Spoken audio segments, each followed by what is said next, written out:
This time at the Quick Speed Shop, we're working on the 4D Mercury again. I'm going to do something I wanted to do forever. Fix the lower front suspension on this car. It's got Mustang II under it. Had a bent control arm on this side. The wheel was back too far. We're going to measure it up. I'll show you what's wrong. I'm going to put all new lower control arms, readjust the suspension with the coilovers that are on it, make some new mounts, move the sway bar, do a bunch of other stuff. I'll show you why I'm doing that. It's all on this side. You'll see it, but a whole bunch of work happening to the 4D Mercury and dialing this thing in, making it primo. So we're ready for springtime. Hey guys, it's Josh here in the Quick Speed Shop. Another Stroke Edition video. We're working on the 4D Mercury still. Had a faux pas back there. My furnace ran out of propane. Long story short, I used to get it every month and they're like, you don't use enough, so we're just going to bring it to you randomly. Well, because this year it's been so cold, I've been checking the gauge. I think last week it was 30%. Well, it's been cold. It sucked it down to just now. I came in here and the thing was sputtering. It ran out of propane. Hopefully it's a Friday night. Hopefully they can bring me some tomorrow. So I got all weekend. It's supposed to be 0 degrees out. So I need heat in here to work. Not real excited about. Hopefully they bring it tomorrow. But we're going to soldier on. We're going to start a 4D Mercury video. And the car is back here in the shop. Last time we got it running, almost had a gasoline fire. That was great. It was blowing gas out of the fuel line here. Right now what I want to do is start working on the suspension. And the first thing we're going to do with that is measure, because something is wrong here. You see the front wheel? See how it is in the wheel well? It's pretty up close and it's got some space behind it. Come over here to the driver's side. It's hard to get back away from it, but hope you can tell. See how far back the wheel is in the fender? Well, through measuring off camera, I've determined that this lower control arm is bent. And I actually knew that last year, so I ordered 2 new lower control arms. It's got Mustang II suspension on it, and we're also going to do a disc brake upgrade kit. In the trunk, there's junk in the trunk. I have a timing light, which we got to do a video on, but I've got Speedway control arms and brake kits here in the trunk.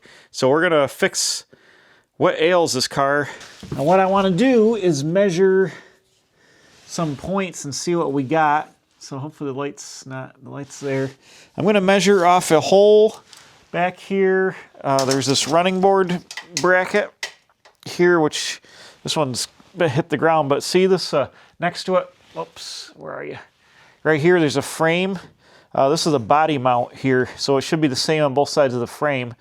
And you can see this has got some dents in it from being picked up with a 2-post lift. The frame is what it is, and it's been picked up a bunch of times, and I don't like that, but it is what it is.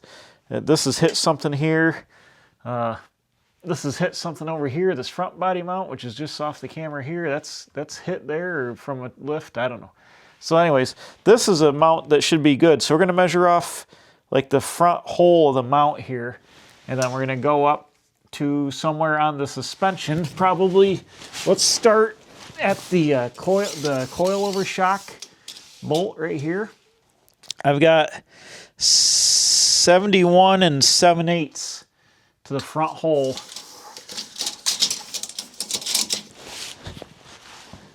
What's leaking? Something's leaking. It's transmission. So now I'll come over here. I'll do the same thing. I'm going to grab the control arm on the driver's side at that bolt, and I'm going to come back to the body mount. We're going to see what we got. Holy cow. It is, you guys can't see it, but trust me, I'm saying holy cow for a reason. It's 71. It's like 70. Oh, this isn't the way here. It's 71 1/16. So what I say, 71 7/8. So we're almost, this lower control arm is pushed back just shy of a full inch right up here. And I can tell that because this thing here, can you see where I can tell that because this lower control arm is bent. I can see it, I can see the front of it and the bottom, and on the passenger side, I can't see. It's perfectly flat across the bottom. So I know this is bent backwards. It was probably bent on the car that the donor car, it was probably bent there and just installed like this, because it's really hard it's hard to tell that it's bent without laying under the car and seeing it. So if you just took the parts off a donor car and then put them on here, you're not going to see that it's bent there. So that's probably what that is. So now we're going to do some more measuring from the same point. I'm curious, the strut rod bushings here are the same, pretty much stick out for the nut and the rod on both sides, and the strut rod keeps the control arm from going front to back. It's got a little rubber mount, which allows a little bit of movement. These are some homemade brackets welded to the bottom of the frame that these are tied to, and I can see that the studs are sticking out the same way. So I'm going to bet that this mount is also back almost an inch because it was probably bolted to the control arm and then laid out from there. So let's go and measure. I'm going to hook the bottom of it. That way I can get on it. So it is at 59 5/8 to the bottom of that bracket. So if we do the same thing on this side, we'll just kind of hook it about the same spot. Oh my goodness. So I say 59 5/8. We're here at 60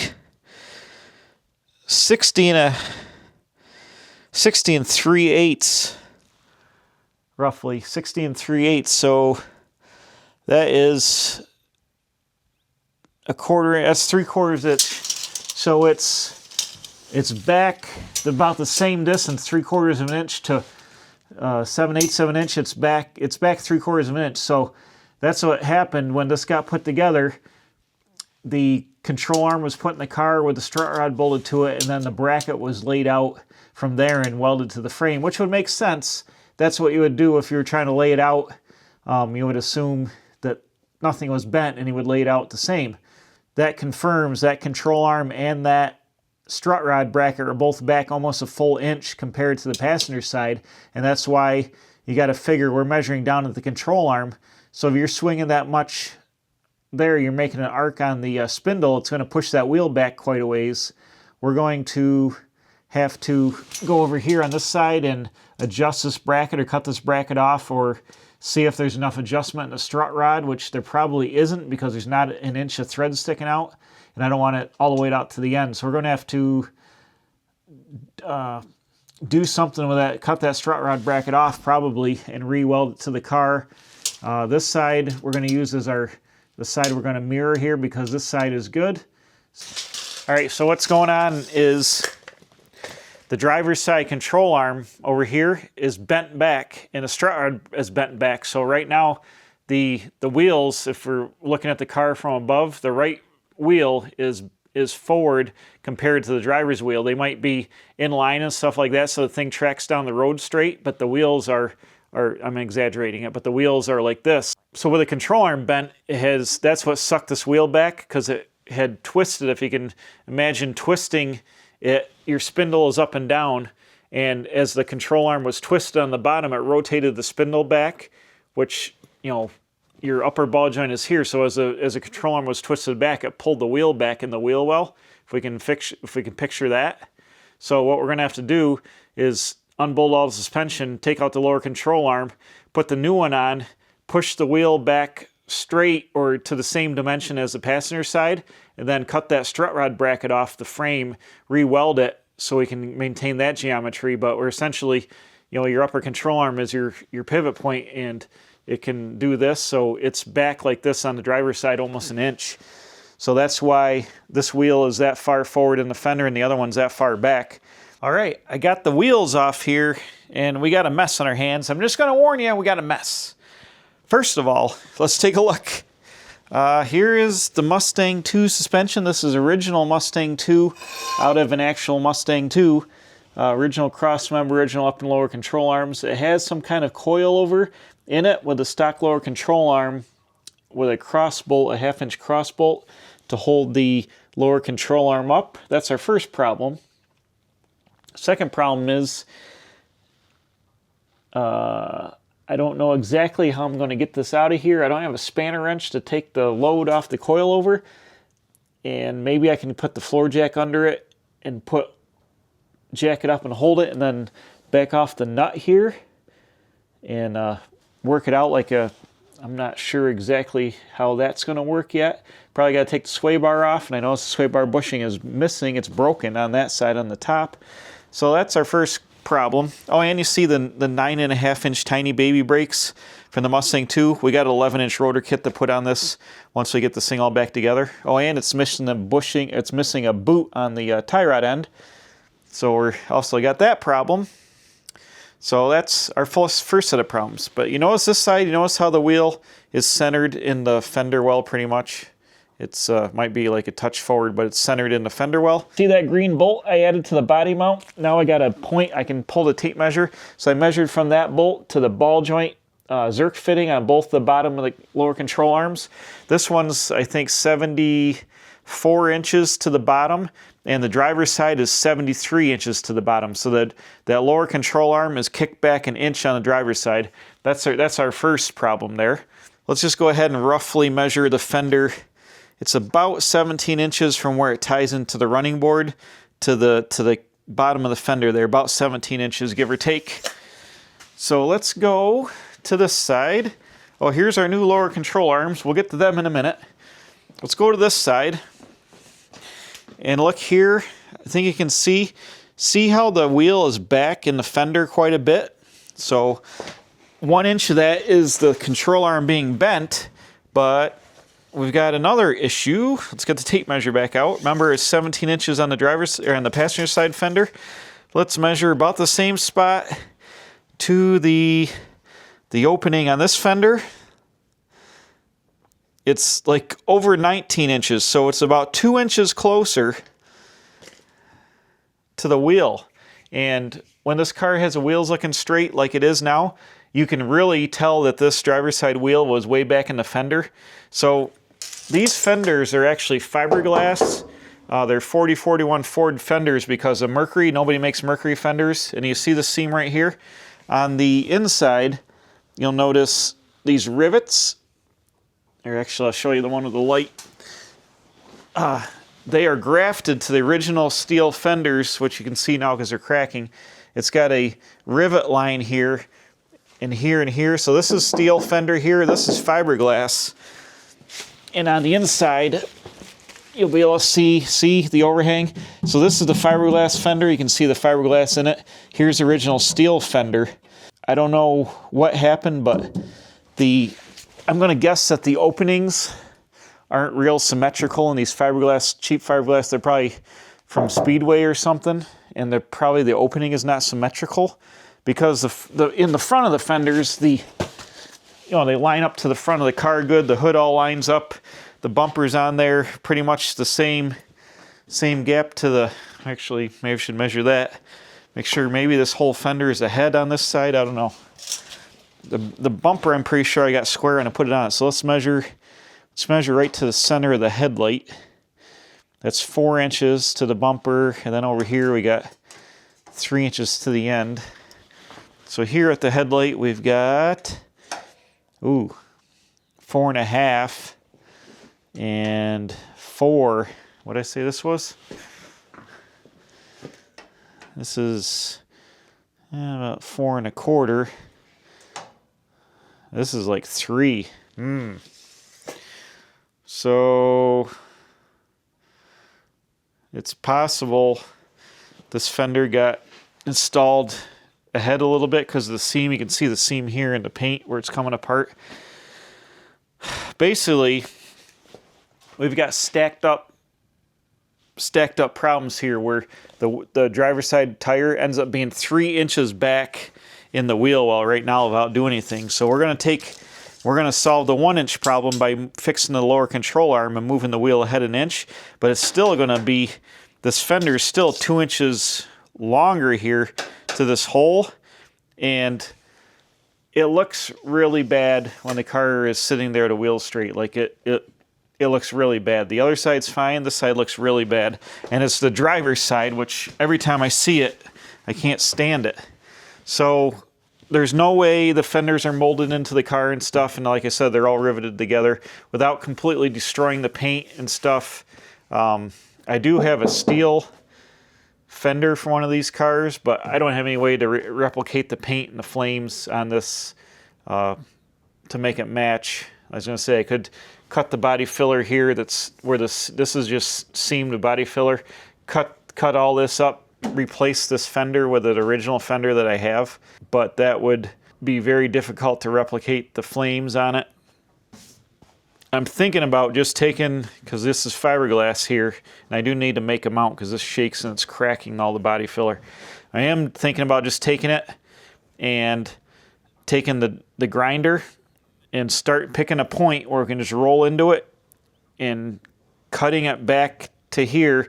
You're not going to see the flame side to side, so you're not going to know that this flame's going to be a little bit shorter than the other side. But basically starting at 0 and cutting to like 2 inches and lopping a lot of this wheel well out, moving it back, probably bend up a rod and fiberglass a rod into here, or roll some, get some Duraglass and make a new edge, sand it down, just kind of like try to ghost in some yellow to kind of match in black, and just cut this fender off and move it back just so it doesn't look so horrendous of having the wheel not be in the center, especially down here. It's almost like this comes down a little bit straighter than the other side.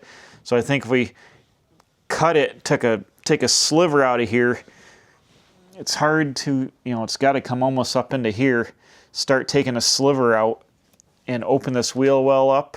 I don't know how that's going to look.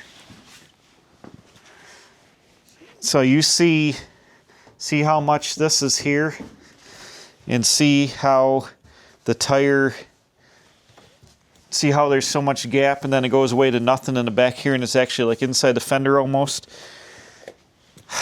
On the other side, this tire is up to here, so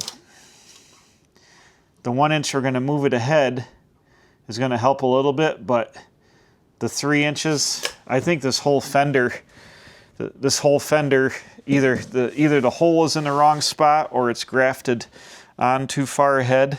It is what it is, and you can clearly see how far back it is.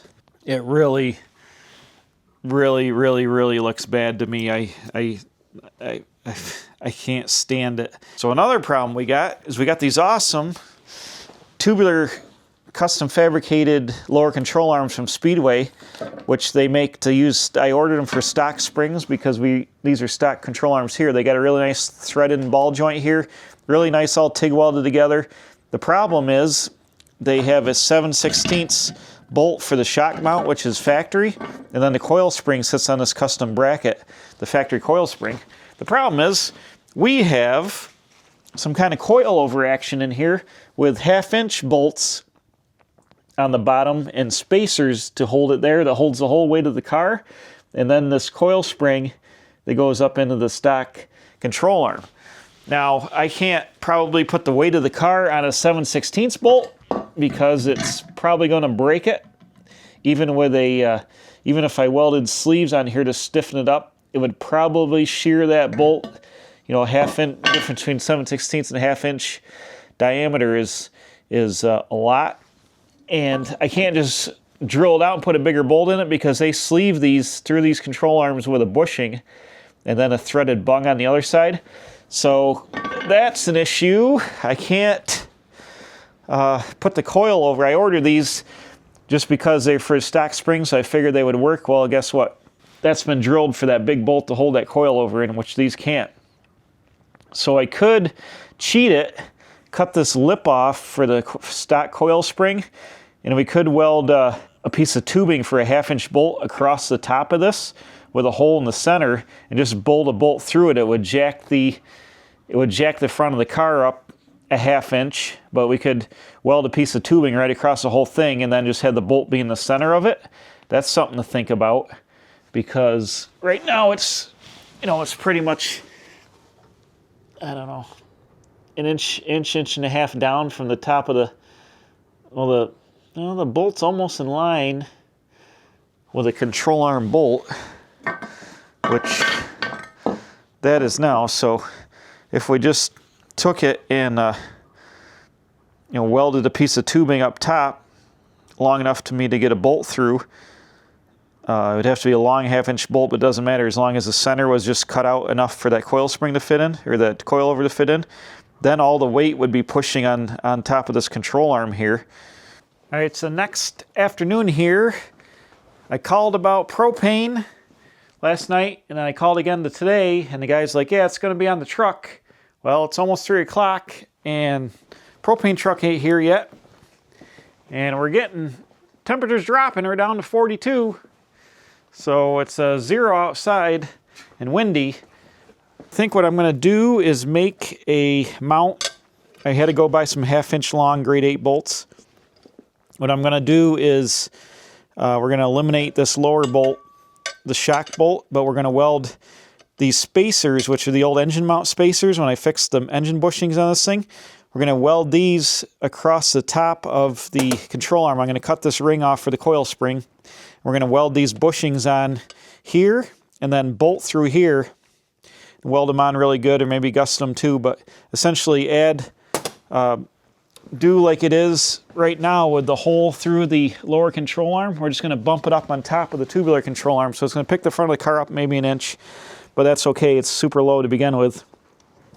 And this will bolt through here, 1/2-inch grade 8 bolt, and it actually only needs 1 inch, but I can't, I need to let the nuts hang out over the edge of the tubing or I won't be able to get the wrenches on them. So this is going to weld on here and be supported, and then I'll take a shim on the inside, and the shock will go on the inside there. So I think it'll be strong enough. It should be okay. And actually, you know, I can almost, I've got these other thinner bushings. I could sleeve it a little bit and tack them on there just to give it a little bit extra strength. I wish I had some more longer piece of tubing. I would make a longer piece of tubing to more support the bolt, but it's been riding on a 1/2-inch bolt this whole time. And under here, we're going to have, when this gets bolted on, we're going to have less than 3-inch span, 2.5-inch span, or not even that, maybe 2.25. And under the car right now, we've already got over 3, so we're going to shorten it up a little bit. You see the bottom of the shock here, it's got some spaces in there now. So we're actually going to dial her in a little bit and put some more, take a little bit of this out of here. But it's been running all these years on a 1/2-inch grade 5 bolt, so we're putting grade 8 bolts in. So I think that's what I'm going to do, just to use. I can't afford to buy all new control arms again or springs, or we're going to make it happen with what we got to work with. These were pretty expensive when I bought them a year ago. And it'll be fine. And then if I ever want to airbag this car, I can get rid of the coilovers. I can just go and cut these pieces of bushing off, go back to the flat plate, or weld another plate, or cut this whole thing out and weld a plate to this and bolt the airbags right to the top of these control arms. So I'll be able to reuse these no matter what I do, so that's why I'm sticking with them. But I'm not going to run factory coil springs in the car. I'm going to stick with the coilovers I got now. So I'm going to just cut this ring off here and get it flush, and then we're just going to line this guy up here. Probably tack it on first. We'll try it and see how it fits with everything, but the shock should bolt through the arm and come out at an angle just like it is here, and it should work the same way. So that's the plan for now. That's the plan. Yeah, probably, can I cut the weld in? They TIG these together. Might be able to just cut the weld right at an angle and get rid of that ring. Chisel it on out of there, probably.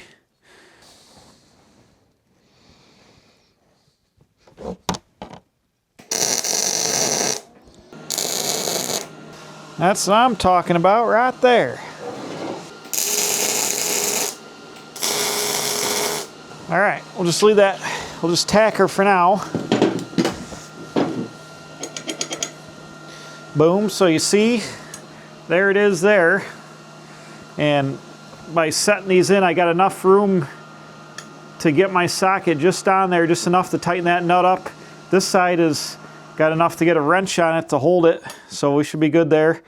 So I'll probably cut and tack the other one, get them matching the same, and then we're going to go ahead and try to disassemble the front suspension. Still got to think of how to do that with the spring pressure, but we'll make it happen one or the other. Leave this tacked so we can play around with it, make sure it's good before I fully weld it. But this should be able to flow together nicely. All right, I'm working on my disassembly here. I've got the tie rod end off. I've got the sway bar unbolted and swept up out of the way. Took the brake caliper off that's hanging off the sway bar. It's got AN brake lines. Is that okay? It's okay. I unbolted the strut rod here, which is hanging in the rubber. Now I'm trying to see how far the control arm will let down. There's the top of the coilover is bolted through the top of here with a nut and a stud. I want to see how much this thing's going to hang and if there's what kind of force is on it. You got to unbolt the strut and stuff or else it can't go down all the way. So I want to see how much I can take off it, and then we can probably start taking the nut off top up here and working it down. But then I got the jack under it so I can't spring out or have the spring come off because I'm not sure how much tension is on this thing. This is my first time dealing with something like this. So we'll use the weight of the car to help us and just go down a little bit and see what happens. The control arms are still together so they can't come apart. Oh shoot, okay. So that is probably, the coilover is probably pulled all the way out, I'm going to imagine, right now. And it's got the tension of the spring on it. I don't know. I don't have a spanner wrench to loosen it up and take some of the preload off the spring. So I'm going to go up on top with my ratcheting wrench.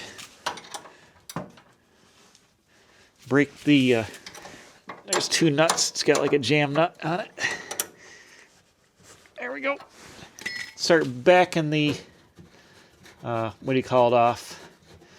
Top of the unit off. It can't really fly out and kill me just yet, I don't think, because we got the whole shooting match hooked together. So let's try backing this off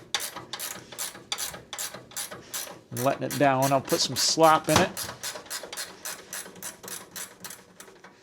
Put some slop in it. It's got over 1 inch of threads, so hopefully we'll be able to let it down some. All right, back the nut off at least 1/2 inch. Let's let this down, see if it comes out at all.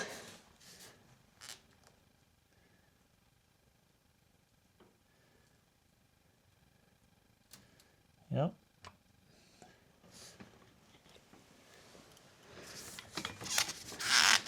Okay. We came down to that nut. I just don't know how much. Yeah, it's still got, still has a ton of pressure. Really like this at all. I think the control arms can still drop down a ways.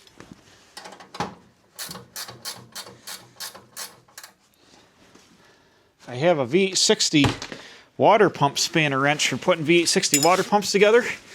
Maybe this will kind of like act as a... Oh, look at that. It worked. So we can back this guy off. This is just a lock ring. Is my head in the way? Probably. Okay, come over here and look.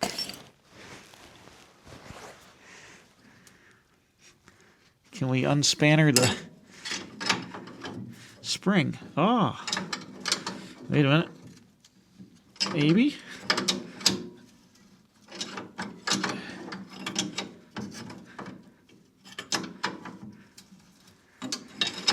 Well, it's working. And something out is better than nothing.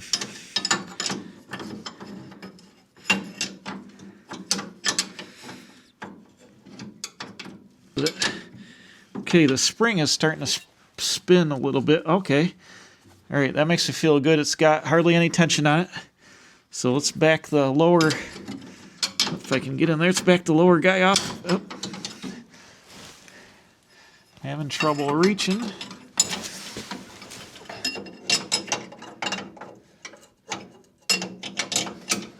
One of the reasons I didn't order original springs for this for Speedway when I was looking at stuff is they're like 5 inches longer than this setup, and I'm like, how on the earth would you get those together if this guy is what it is? I think I'm binding. Well, it's just turning hard. But okay, that spring's got hardly any tension on it. It's got a little bit, but not a whole lot. I can't see on the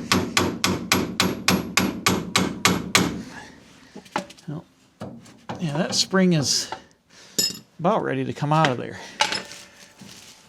Yeah. Okay, that guy is loose on there. So, okay, I separated my lower ball joint nut here. So if I give the spindle a couple of good whacks, it should separate. Right here, you got to hit it hard. Come on. Come on, baby. Couple more hits. There we go. I think I got it. Yep. Okay, that's separated. So now we can pick the spindle and control arm, I think. Oh, yep. Up off out of the way. Boom. Put our nut on here for safekeeping. So now the lower control arm, if we got a bigger lever, should be able to lever down enough to get the spring out, I would guess. Because that was... Am I going to get under? There we go. Yep. Okay. We're going to just have to unboulder. I don't know why the lower control arm doesn't want to... If the bushing, it's not hitting anything. No. Our other spacer. There we go. So now, roll the jack out of the way. Should be able to lever down the action here just a little bit somehow. Or by hand. Everything's fighting. You need to go up here. Let's see, how can I jam this guy in here without pinching the crap out of everything? Oh, okay, gonna leave you like that. So this should, there we go, come down, tip out, boom. Oh man. Ta-da! Oh no. Well, that's not good. Unless...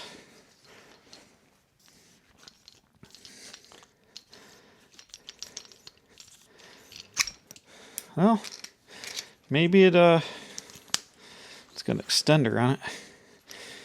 I guess you make it work fast. It seems to work like it's supposed to. You make it work fast. These are HAL shocks by QA1. Huh. I don't know what these springs are, but here's our coil over assembly.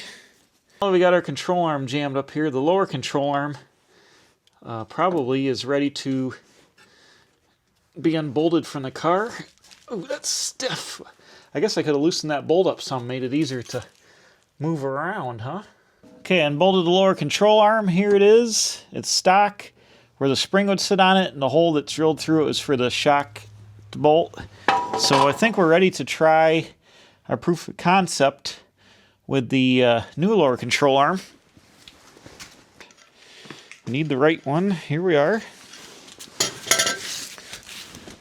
So this guy should... Ooh, goes right up in there. Yep, they're tight like a tiger. Hoop. Get up in there. Hoop. Hoop. Ooh. Hoop.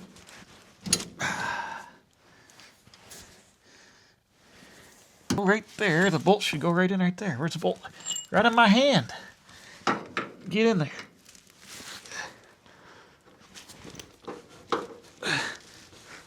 Get it. There we go. Whew. Got him. Just wiggle this around and it should go right in the hole. Her little bam bam action. There we go. Oops.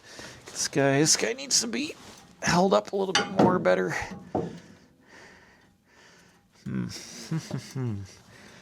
This is too long. It's stressing my brake line out. Let's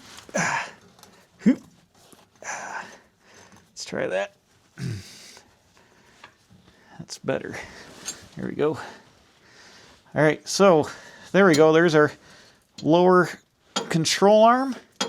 Bolts up right near to the strut rod bushing right there, or the strut arm. And the ball joint would go right here. Obviously, I don't have the ball joint in it. I'm just getting a look at how it looks. Yeah, this is going to work. It's hitting the cross member. Why is it hitting the cross member? This is the right side. So it's not meant for a stock style control arm. It's hitting the frame. I can hammer this ahead, but you need a little bit of room for the rack. I'm sure, well, this is, no, it's got to be a tubular cross member in case you... Great, why won't that? Well, let's cross one bridge at a time. Here. So, if I pull this out all the way, like that, and the spring was in it like that, like that, like that, and take our nut off. Will this work? It should work. We'll find out right now. Oops, oops, oops, get out of the way. Oh boy. Yes, it's going to work. Oh, there we go. Boom. Oh, I like that. Yeah, okay. So, yeah, that'll work. All right, you see this? We'll just center it up. We'll cut the shims down to fit into here to hold this where it is.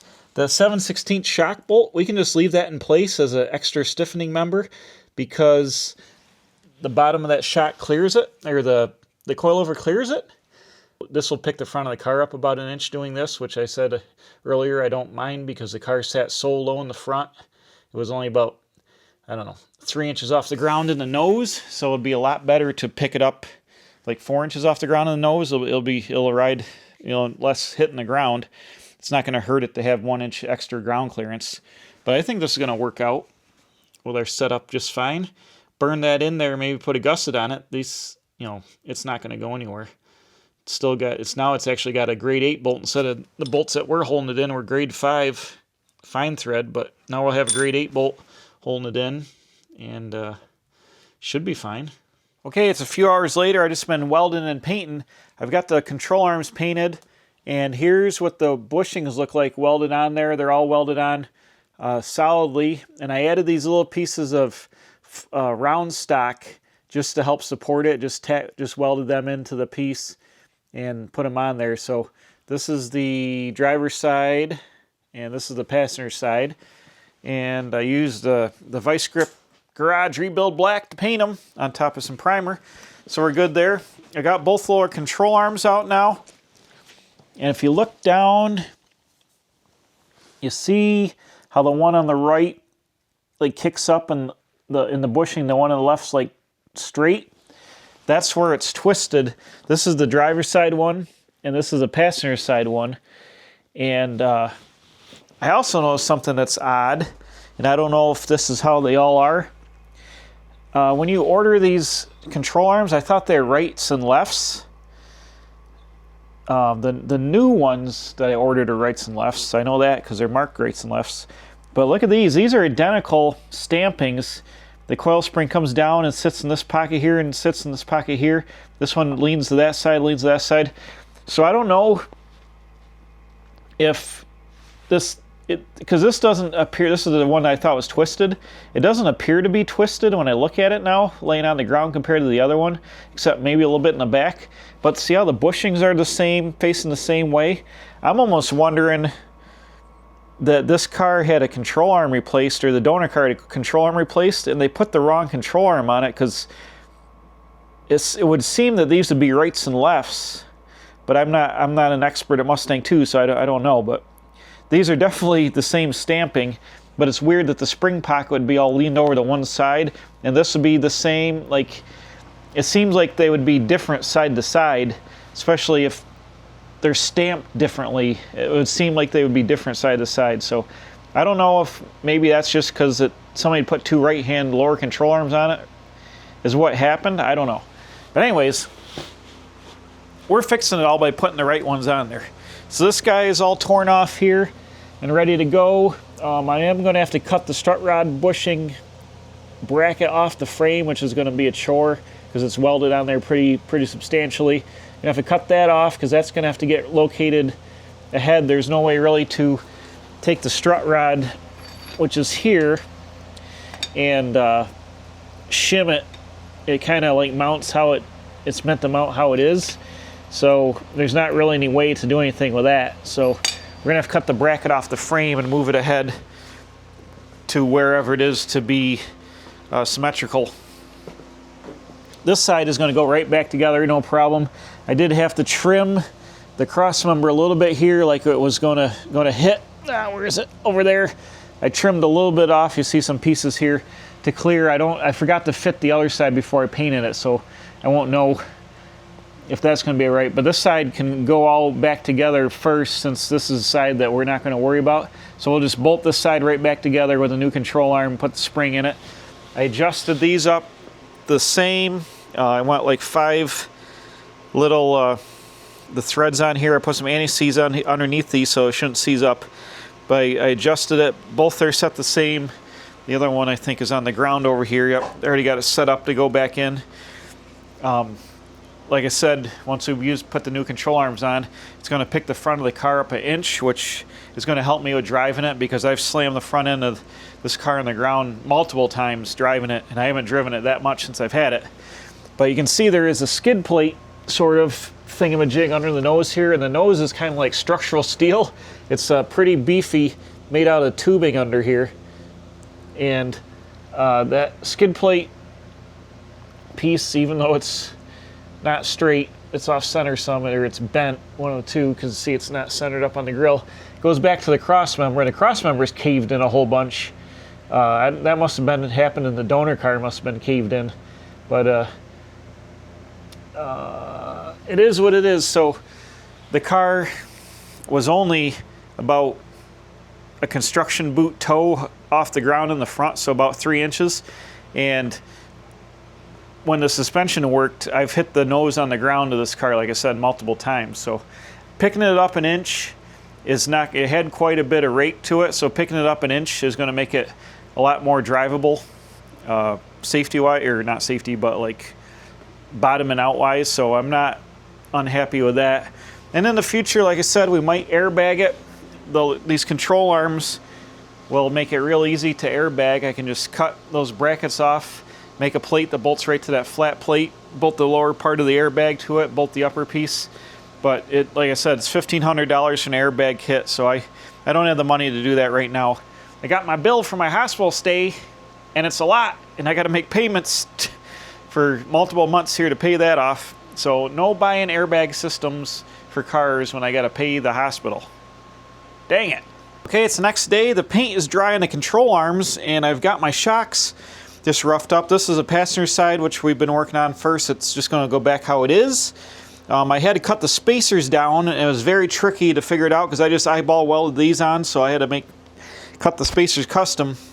But I tried to favor the shock just a touch to the rear of the car because the way the cross member is, there's more clearance on the side, so it's shimmed over this much. This one's just a very tiny bit, got a tiny little bit of clearance in it, side to side, like less than a 1/16, which is going to be okay. When I tighten this down, maybe it'll squish it just a little bit, but it is what it is. This one I had to grind to fit, so it's just a touch tighter, but once they bolt it down, I mean, that's going to ride on there. So we've got good support all the way into here with our 1/2-inch grade 8 bolt.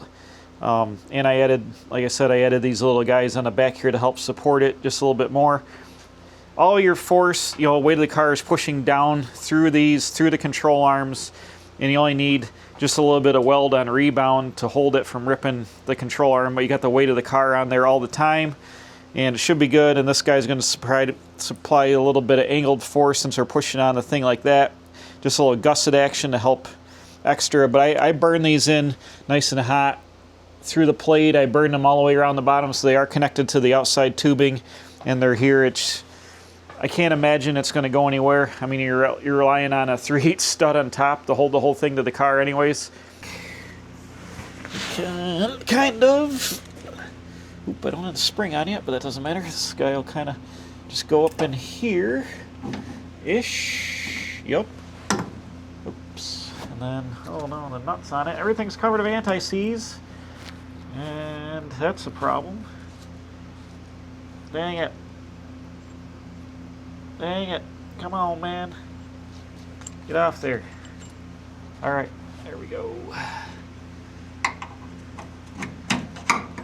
Boom. Ow. Watch it. The bolt is there. Let's put the nut on the back. Start that anyways. Can't see it, but I can feel it. And I know the brake line is interfering. No, it's not. Boom. All right. So, yes, I trimmed and cut this. I showed that last time. And so we're all good to go here. The paint is horrendous, but it's some kind of yellow, which is better than nothing. So I think we can pull our shock out, put our spring on. Hopefully I can... Oh, I didn't even think about this. Am I going to be able to... Oh, yes. Here we go. Aha. Hoop. And I should have probably got the floor jack to hold the spring in. Or push the control arm up, because I don't think I can push it enough to get the nut on. No, I can't. I'm going to have to jack her in place a little bit. Now, this has got to go here. The spring is going to go about there. Boom, like that. Now I got to run the jack up. Oh, cord is tangled.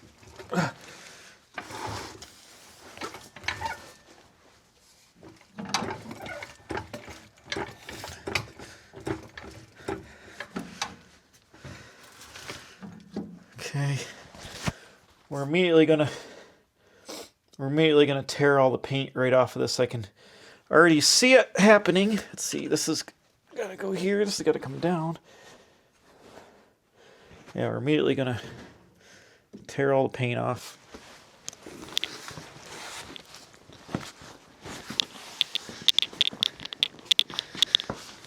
That's all right. See if this will, oh yeah. Yep.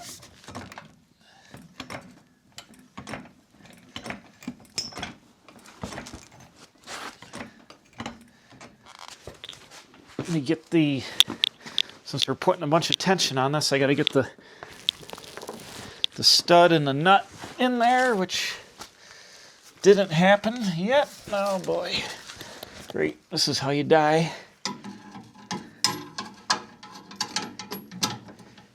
Oops. Oops. Get up. Put the nut on with a washer temporarily. We're just doing it backwards how we took it apart.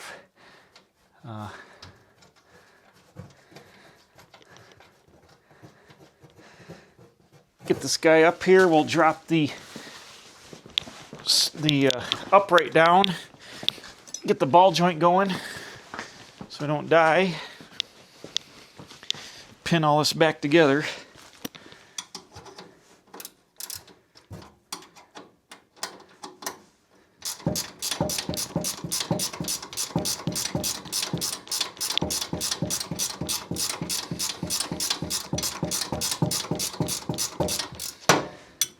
Okay, that's got a nut on it, so that should be okay. I can probably take this out of here, drop this down, start getting it on the ball joint.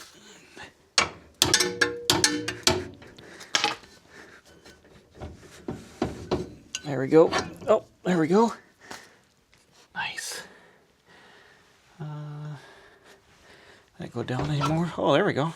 Perfect. I think we'll put the nut on that just so it can't come apart and kill us, because that would be the next thing that would happen. And we don't need that.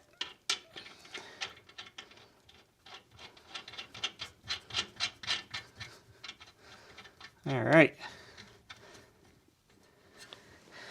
So that guy's there. The bolt is through and the nut is kind of on there. This has got to come down. Oh, we can almost get the bolts in there. Let me jack her up just a little bit more. Put a little bit more load on it. See if it'll take it.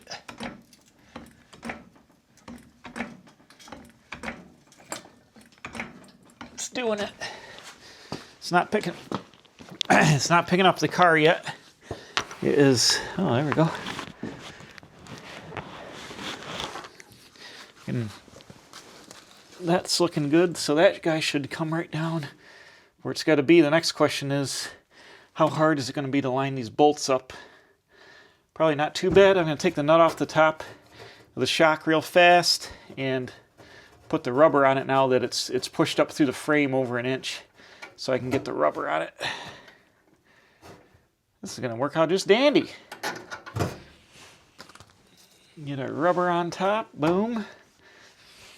Our washer back on. There we go.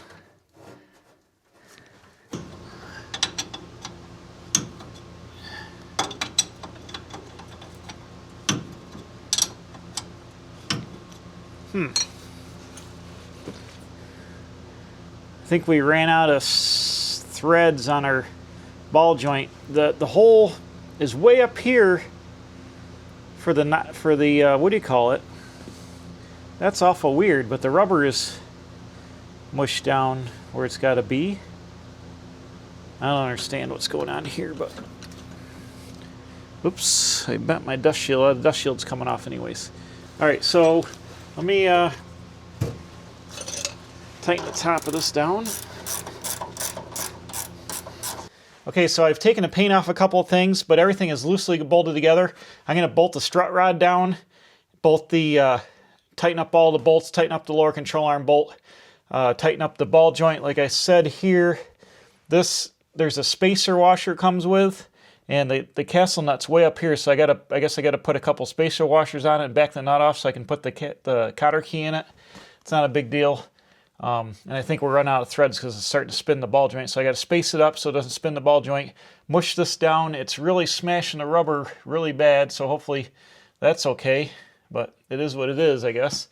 We'll tighten up the cross bolt on our coil over, but everything looks fine. The shock and spring look fine. I got the top bolt bolted down. I just got to lock that up. I think it looks like the suspension has gone right back into place where it was supposed to be originally. I got to find boots for the tie rod ends here because they're both torn. I have some used tie rod boots that might work that I can try to put on there. We'll see how it goes. Okay guys, I got the front end all put back together on the passenger side here. I found some tie rod boots I had that are a little small, but they'll cover up. It's better than not having a boot, so I put them on, tightened it down. I got the ball joint tightened down with the spacers and a cotter key. I've tightened all the hardware, put the brake caliper back on. I'll add the sway bar here when I can swing it down at the end because it's still swung up for the other side.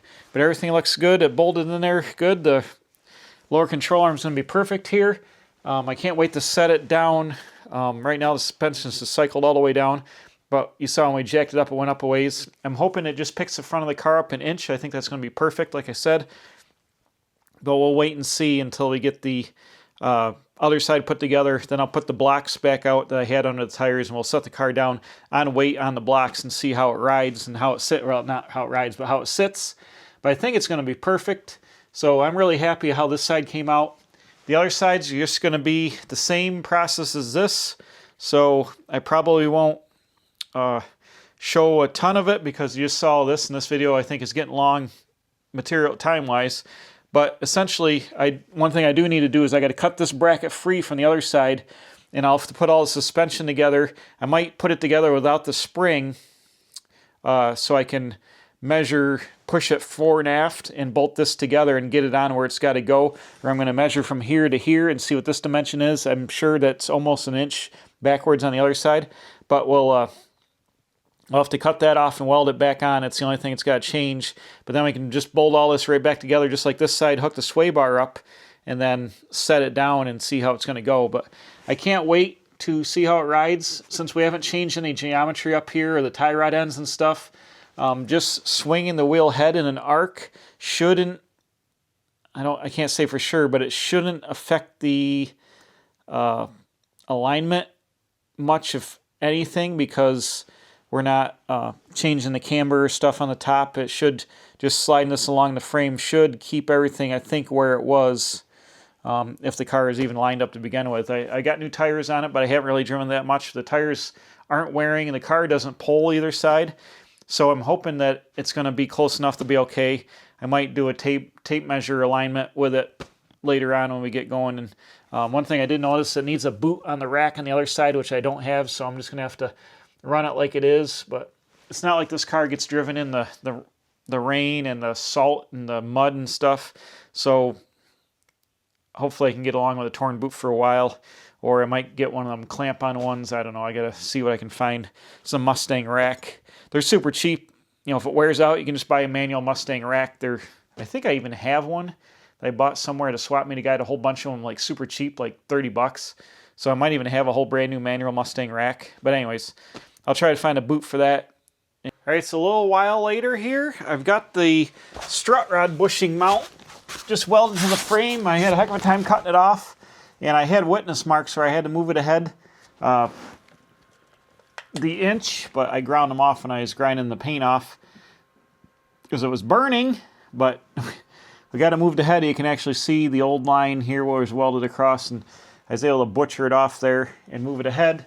I have the control arm just temporarily bolted up on here, and I had the strut rod on it, but I need to I have my 74-inch from the bolt back there on the body mount up to here to the center of the ball joint. I've got that amount measured up and it looks good, so I went and I fully welded this on, and it's really hot right now. I'm going to wait and throw some primer on it here in a second and throw a little bit of yellow on it.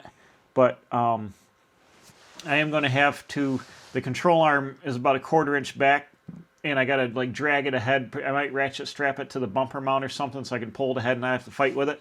But it'll end up being in the correct location wise when we put it on. All right, guys, it's the next day, and I got everything all put back together here on the car. I'm going to show you. It's glorious. I had to use a ratchet strap to drag the control arm ahead enough just because this side is the side that had to come ahead. But it worked out good. The brackets welded on there. Everything worked out good. I measured from the center of the ball joints down here back to our bolts on the frame like we originally did in the start of the video. It's 74 inches on both sides of the car, so this side is correct now. And I had to do a little custom fabrication. I had to move the sway bar brackets ahead because of the angle of the dangle. These tubular control arms, I wasn't able to get, you see where the bolt is there? I wasn't able to get the bolt in the lower bushing through, and the sway bar was back too far, and the piece had to be in an angle, the connecting bolts, and it wouldn't work, so I had to move the sway bar ahead about 1.5 inches, and I welded some angle iron to the inside of the frame because the frame is boxed and there was no way for me to reach in there and get new bolts on it. Like, this bolt's just loose in here and I can't reach it until I get a lug magnet to get it out. But I moved the sway bar ahead, you know, about 1.5 inches, and actually it picked it up a little bit, so now there's like a 1/2 inch gap to the radiator hose, which was almost rubbing on it before, so that fixed it good. And we got a lot better angle on our sway bar here for our connecting pieces and brand new grade 8 bolts, so that should work good. But the suspension is all done, ready to go. Oh, and I think what we can do is, first of all, we'll take a look under the front of the car so you guys can see it there. But I think we're going to put the tires on and set it down on the blocks on the tires and see how it looks. But I'll give you a shot from here. So the sway bar, I ran out of yellow paint, so I just painted a flat black, but it's bolted to 1/8 inch angle iron welded to the inside of the frame, so it kicked that up, and it's got a nice angle for the bracketry now. I did find some bushing, or some rubber caps for my tie rod ends for the steering, so I put those on. It's got the brand new ball joints. I'm not going to put the Zerk fittings in until I get done in case I got to jack up under the control arms again. It would break the Zerk fitting off. All right, here we go. Let's set the car down on the blocks. Ooh. There we go. Is it going to squeak? Ooh. Ooh. Oops, that was the... I forgot. Ow! Holy moly, the hood almost got me. Did you see that? Here, let's shut that. I don't know if you guys saw that. The hood almost guillotined me. Holy shamoly. Ow. It slightly stabbed me. Oh, I like it already. Check this out. So remember, well here, we'll go look at this side. Remember how I made such a big deal about the tire in the wheel well? So here's the tire on the passenger side.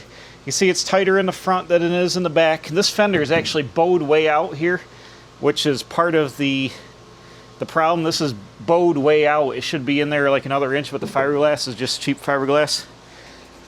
And remember how it was way back inside the wheel well on this side? Well, check it out now. I know it's hard to see, but look at how far the wheel is out of that arch. Now it's not the same as the other side because this being sucked in is part of the illusion, and the fender well is off. So, but this is livable. I don't need to cut the fender now because I can see the back of the tire through here. There's a little bit more of a gap here, but it's kind of centered in the well enough where I'm not going to worry about it. It actually it is kind of centered where they go originally. The passenger side is actually just a little bit too far ahead. It rubs up here. This wheel could be back, which I can't move it because the wheels are straight now, but this wheel technically, this fender should be probably about an inch ahead to fit perfectly in the wheel well how it should fit from the factory. But we have fixed, thank God we fixed this side, because this is what I hated the most about the car, was that fender well to wheel tire clearance over here. And this is entirely passable for me. It looks fantastic. I don't need to cut it. Let's take this tape right off. Right now, we don't need to do that. It's great. It's entirely passable now for me. It looks 1,000 times better, even though I can't back up very. But you can clearly see behind the tire here. You can see it might be, you know, could it go ahead another inch and make it perfect? Yes, it could. But before, the tire was literally back behind this wheel well. And that looks 1,000 times better. That was my whole reason for doing this, was to fix that. You know, it drove fine with the driver's side wheel being bent, with the control arm being bent, or the wrong control arm, whatever the problem was. It drove 100% fine, because if you think about it, you know, even if the wheels are like this, it would turn sharper to the left than to the, well, I don't know if, but, you know, if the wheels are parallel, just not lined up, it would track straight. So now we're parallel. So I dragged that one ahead. So that was the fix, the saving grace. Not going to know how exactly the car sits, because it did pick it up some. This tire used to be closer to the wheel well in here and actually used to rub a lot. So we picked the car up about an inch. See if I can sight down the running boards, because I kind of had it set at ride height, sort of, with the jack stands and the blocks in the front. It's still got a little bit of a rake. It was way nose down before, so it picked the front end up an inch, but it's going to make the car a lot more drivable. You know, it won't bottom out. It bottomed out all the time. I would hit the nose on the ground. Just driving through the yard, getting up from the pole barn, the grass bumps, it would hit the nose on the ground just coming from that. It's completely awesome now. This was well worth the 3 days of monkeying around I did to get with it. Like, this is so amazing. You see it even looks better there. At a glance, the tire, yeah, like I said, it could go ahead. This fender could go back like an inch, maybe. But at least the tire is not behind here. When it was behind there, it was so noticeable that, you know, it drove me absolutely bonkers. But now it looks fantastic. I can tell we picked it up because I can see the tire above the wheel well. The car has picked up about an inch in the front, but that's fine. It'll drive a lot better, like I said. Oh man, that looks 1,000 times better. 1,000 times better. I can't say it enough. I'll say it one more time. It looks 1,000 times better. That's for you, Bill. Well, that's all I got for you guys in this one. Finally, fixed the front suspension, lower suspension on the Mercury. Made stronger sway bar mounts, made stronger coil over mounts, tubular control arms, re-welded the strut rod bushing bracket where it needed to be, put all new hardware in. Some of the hardware was mixed match, got all grade 8 hardware and everything, greased everything up, painted stuff that needed to be painted. It's all dialed in, ready to go. I can't wait to drive this thing. If winter ever gets over, at this rate, it's going to be June before the snow goes away. But like I said 18 times a second ago, fixing this wheel well was the main goal of this whole operation. I'm so glad I did it. It looks fantastic. That was the major pet peeve I had of this car, besides all the other things I've fixed along the way. And the clutch not being broken is the only thing wrong with this car now, besides a little trinket work. We're going to get the 3-speed swapped into it, get the 4-speed out of it eventually when I can do that in another month or two. But super awesome, super happy. Thanks for watching. We'll see you next time. I think we got one more video on the old Mercury, probably right now.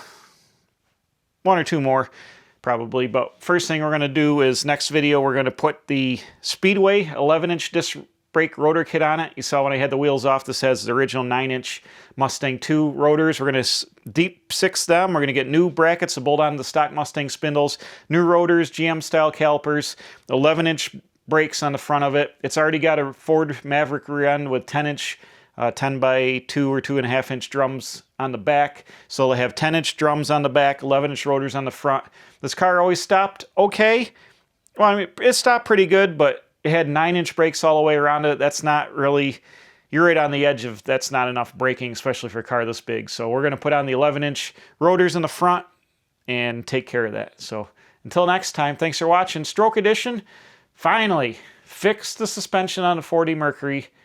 It's like the best thing I've done all year, and it's only the first week of February.